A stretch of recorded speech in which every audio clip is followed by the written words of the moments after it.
చాలా మందికి బీర్లు త్రాగే అలవాటు ఉంటుంది. వీకెండ్స్ వచ్చినా, ఫ్రెండ్స్ కలిసినా, లేదంటే పండగలు పబ్బాలు వచ్చినా చాలా మంది బీర్లు త్రాగేస్తూ ఉంటారు. ఆ సమయంలో చికెన్, మటన్ అలాగే ఇతర ఆహార పదార్థాలని తింటూ ఉంటారు.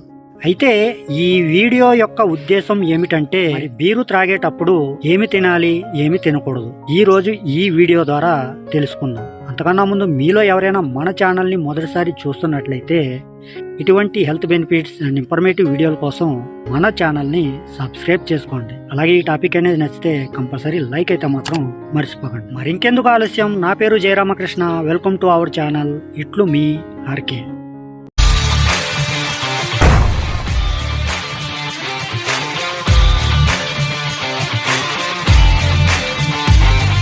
ఈ రోజుల్లో బీరు త్రాగటం సర్వసాధారణమైన విషయం. ముఖ్యంగా యువతలో బీర్ ట్రెండ్ వేగం పెరుగుతుంది. అబ్బాయిలే కాదు, ఈ మధ్య అమ్మాయిలు కూడా బీర్లు తాగుతున్నారు. బీర్లు లేకుండా ఏ పార్టీలు జరగట్లేదు. కార్పొరేట్ కంపెనీలు కూడా ఈ కల్చర్ని ఎంకరేజ్ చేస్తున్నాయి. ఇతర మద్య పానీయాల కంటే బీరులో తక్కువ ఆల్కహాల్ శాతం తక్కువగా ఉండటం, చల్లటి బీర్లు వేడి నుంచి ఉపశమనం కలిగించటంతో సహజంగానే బీర్ల వినియోగం అంతకంతకు పెరుగుతుంది. అయితే చాలా మంది బీర్లు త్రాగేటప్పుడు పలు రకాల ఆహార పదార్థాలని మంచింగ్లా తీసుకుంటూ ఉంటారు.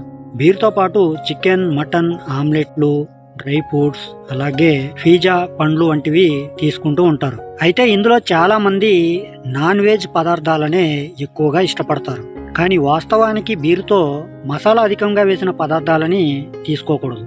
మసాలాలు ఎక్కువగా ఉన్న చికెన్, మటన్ వంటి పదార్థాలను బీర్ లేదా మరి ఏదైనా ఆల్కహాల్తో తీసుకోవటం వల్ల యాసిడ్ రిఫ్లెక్స్ సమస్యలు వస్తాయి.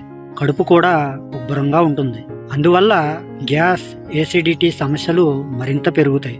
అలాగే బీర్తో పాటు బ్రెడ్తో చేసిన వాటిని కూడా తినకూడదు. ఎందుకంటే బీర్, బ్రెడ్ ఈ రెండిటిలో ఈస్ట్ ఉంటుంది. ఇంత పెద్ద మొత్తం ఈస్ట్ను మీ కడుపు జీర్ణం చేయలేదు. దానివల్ల జీర్ణ సంబంధమైన సమస్యలు పెరుగుతాయి. తిన్న ఆహారం డైజెషన్ అవ్వదు. అలాగే ఫ్రెంచ్ ఫ్రైస్, చిప్స్ వంటి వాటికి కూడా దూరంగా ఉండాలి. ఇందులో అధిక మొత్తంలో సోడియం ఉంటుంది. వీటిని బీర్తో తీసుకున్నప్పుడు జీర్ణ వ్యవస్థ దెబ్బతింటుంది. ఉప్పగా ఉండే పదార్థాలు దాహాన్ని కూడా పెంచుతాయి. దీంతో మరింత ఎక్కువ బీర్లు తాగేలా చేస్తాయి. చాలా మంది ఉప్పు కలిపిన వేరుశెనగలు, డ్రై ఫ్రూట్స్ ని బీరుతో పాటు తినటానికి ఇష్టపడతారు. కానీ వీటిలో ఉండే సాల్ట్ డీహైడ్రేషన్ సమస్యని కలిగిస్తుంది. దాంతో ఎడిమో, హైబీపీ సమస్యలు పెరుగుతాయి. అందుకే ఉప్పు తక్కువగా ఉండే పదార్థాలని తీసుకోవాలి. అలాగే చాలా మంది బీర్తో డార్క్ చాక్లెట్స్ కూడా తింటారు. డార్క్ చాక్లెట్లు తింటే ఆరోగ్యానికి మంచిదే, కానీ బీర్తో తీసుకోవటం వల్ల పలు సమస్యలు వస్తాయి. ఇతర ఆమ్ల ఆహారం మాదిరిగానే చాక్లెట్స్లో కెఫిన్, కోకో, కొవ్వు అధిక మొత్తంలో ఉంటాయి. బీరుతో కలిపి తీసుకుంటే జీర్ణకోశ సమస్యలు అధికంగా వస్తాయి. బీరుతో పాటు నాన్ వెజ్ పదార్థాలు ఎక్కువగా తింటే ఒంట్లో కొవ్వు బాగా పెరగవచ్చు. అందువల్ల ఎగ్ వైట్తో చేసిన పదార్థాలు, చేపలు, పండ్లు వంటివి ఎక్కువగా తీసుకోవాలి.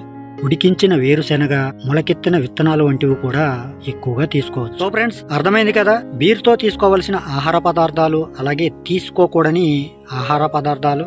మరి నేను ఈ రోజు మీకు చెప్పాలనుకున్న టాపిక్ అయితే ఇది.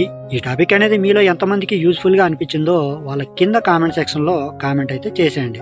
అలాగే ఈ టాపిక్ అనేది నచ్చితే కంపల్సరీ లైక్ అయితే మాత్రం మర్చిపోకండి. మీ ఫ్రెండ్స్ అండ్ ఫ్యామిలీ మెంబర్స్ కి షేర్ చేసి ఇటువంటి మరిన్ని health benefits and informative videos కోసం మన ఛానల్ ని సబ్స్క్రైబ్ చేసుకుని పక్కనే ఉన్న బెల్ ఐకాన్ ని క్లిక్ చేసి ఆల్ అనే ఆప్షన్ యాక్టివేట్ లో పెట్టుకుంటే నా నుంచి వచ్చే ప్రతి వీడియో కూడా మీ వరకు చేరిపోతుంది. ఓకే ఫ్రెండ్స్, మరొక మంచి టాపిక్ తో మళ్ళీ కలుసుకుందాం. Love you to all. Thank you for watching. జై హింద్.